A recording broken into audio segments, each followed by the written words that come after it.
Hey everybody, welcome back. Thank you so much for joining me. So today is Dream Lover Tuesday and we are doing another dream today. This is Christian dream interpretation. Genesis 40 verse 8 says, "Do not interpretations belong to God. Tell me your dream." I believe that wholeheartedly.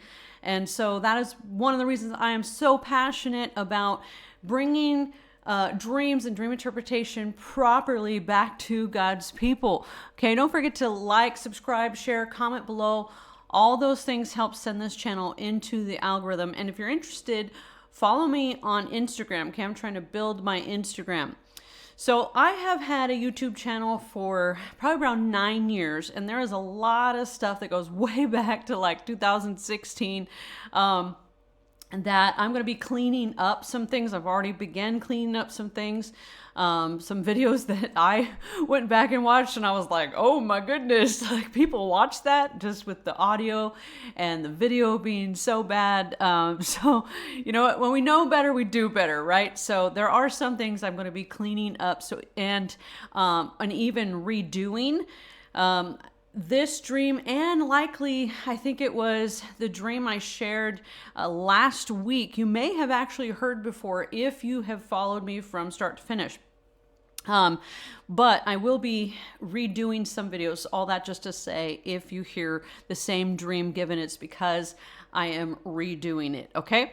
To make it better for the audience, so that way they're not turned off by poor video, poor audio, that kind of thing, okay? So this dream is a God coloration dream, and if you don't know what that is, there's plenty of information on my channel, what that means, but real quickly, you may not have noticed this, but we dream in what's similar to filters with photography: black and white, gray and white, sepia, bluish hue, you name it. The filters, they vary, right?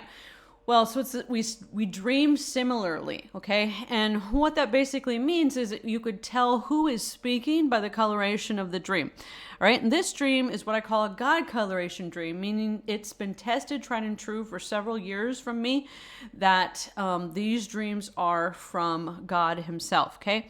So this dream was from 2015. This dream is what sold me, guys, and I began logging everything after this and went to see about that great site, right? Just like Moses did when he received his call. That was very similar to what happened to me. I left everything and climbed that mountain to see about this great site. So just to give you kind of an understanding, the dream is about my dad, or it has my dad in it, I should say. And my dad, my earthly dad, is a big thrift, antique guy, swap meet guy, right? He has lots of random things. He picks up things here and there, you know. He's a collector. He has an eye for valuable things, okay? And he's also old and has literally cheated death probably 10 times over the past 20 years. Like seriously, I have PTSD every time my stepsister or stepmom call me because I'm like, what happened to dad this time? Okay. Many times we have thought he's on his deathbed and that's it for him, but he's just continues to cheat death, right? If I told you some of those stories, you'd be like, he should be dead. And yes, he should be, but he's not, right? When it's not your time to go, it's not your time to go.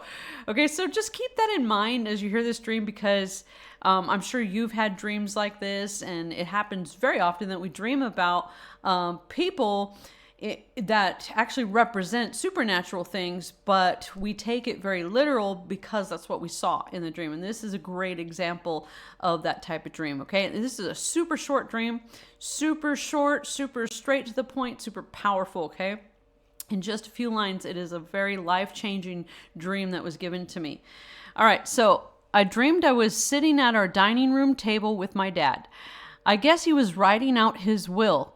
He had 2 rings in his hand and was handing them to me and asked me to turn them into crowns for him.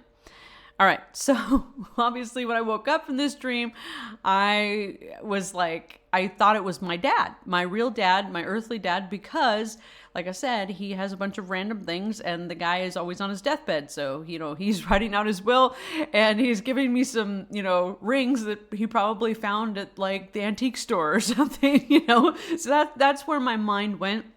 But the dream was very impacting to me and very vivid. And those are sometimes key signs that there is a spiritual message behind it, a spiritual importance behind it. So this dream impacted me. It impacted me enough, and I remembered that there was a lady at my church who I heard was into dreams. So I thought I would just tell her my dream, right? And so all I had to do was tell this lady, right? I think I met up with her after church, after service, just in the, the foyer or whatever.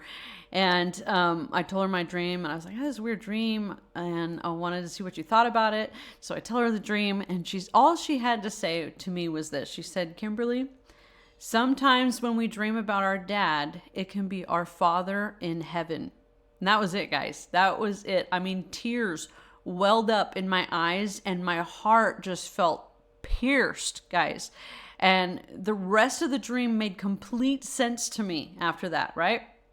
So let me just walk you through this short but powerful dream, all right? So we see that I am at my dining room table with my dad, okay? So tables in dreams can represent intimate fellowship, okay?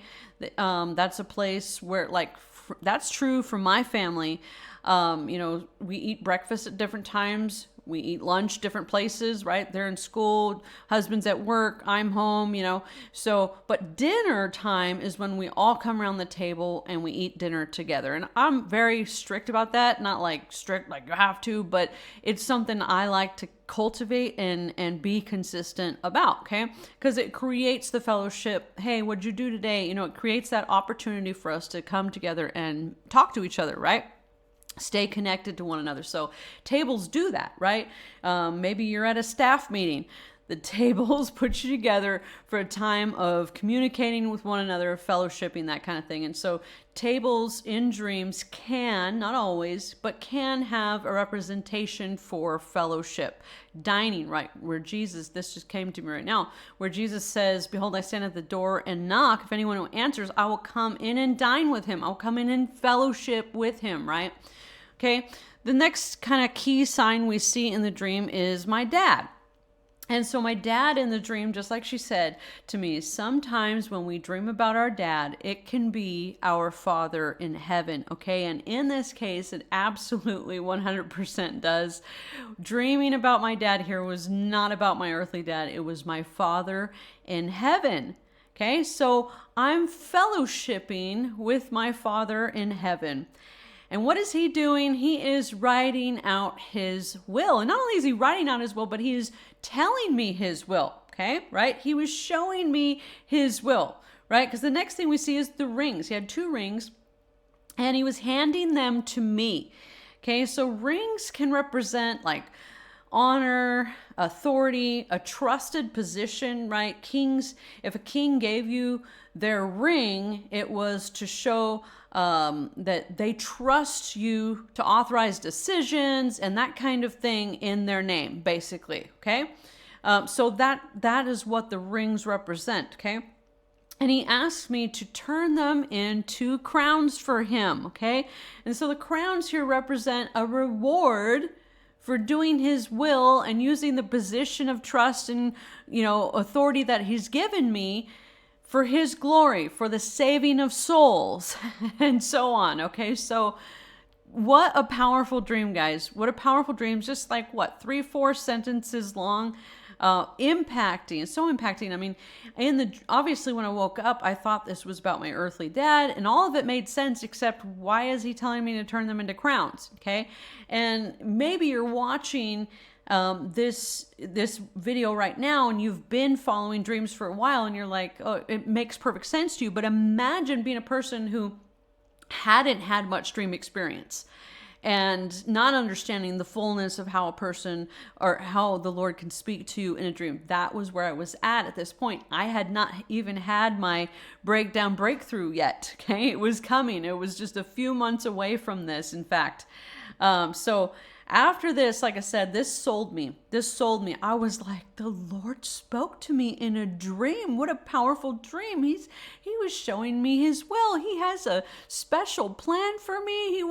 It just changed my life, guys. And I logged all my dreams after that, and I craved to know the living God that spoke to me in a dream, right? I mean, I had prophetic words given to me over my life. And so I knew God spoke like that and loved that whenever it happened. And I've shared some of those testimonies on here before, but was like, what? He really does speak in dreams. It was so powerful, so life-changing for me, okay? So sometimes we just think we're dreaming about, earthly things, and we aren't. It's supernatural messages and encouragement, inspiration, a plan for your life, purpose for your life, those types of things being given to us. Okay, so often we're getting powerful messages. Often we're getting answers to our prayers, even in dreams, and we just don't know about it, right? We see, I believe it was King Nebuchadnezzar, where Daniel comes to him. He's able to tell him what he dreamed. He says, as for you, O king, you were on your bed wondering what would come next. So here's this non-believer king wondering what's going to happen next in his kingdom, and God shows up and gives him an answer. Okay, so sometimes it's like that, right? And King Nebuchadnezzar couldn't interpret his own dream. So you're like, well, why would God waste his time speaking to me in a dream if I don't know how to interpret? And that's why it's so important for the body of Christ to rise up and take the keys of dream interpretation back for our resources, for his people's sake, okay? So that when a person has a dream like this, they can know who that they can come to, just like this lady who was in the church that I went to almost 10 years ago. I was like, okay, well, I had this dream, and I do know there's someone at the church that can interpret dreams. So I'm going to, kind of share this with her and see what she has to say. And it was a powerful, impacting moment on my life, and a lot of the reason I am doing what I'm doing today. Okay, so that's why I'm so passionate about dreams, guys, and bringing them back to God's people. He wants to lead us. He wants to fellowship with us. He wants to hold our hand, right? The Bible says, I have called you into righteousness and I will hold your hand. He wants to. He wants to give us direction. He wants to guide us, guys. He's right there speaking over us, speaking to us daily, okay? We just need to know how he is speaking and believe that he is the living God that still speaks today, okay? So I hope that blessed you guys. Short, simple, sweet, straight to the point. But I did not want to leave that dream out because that was the domino effect in my life, and my breakthrough was coming shortly after that, and likely receiving the rings of authority and my prophetic gifting and that kind of thing was soon to come, which he was talking about. All right, so God bless you guys, and I look forward to seeing you in other videos.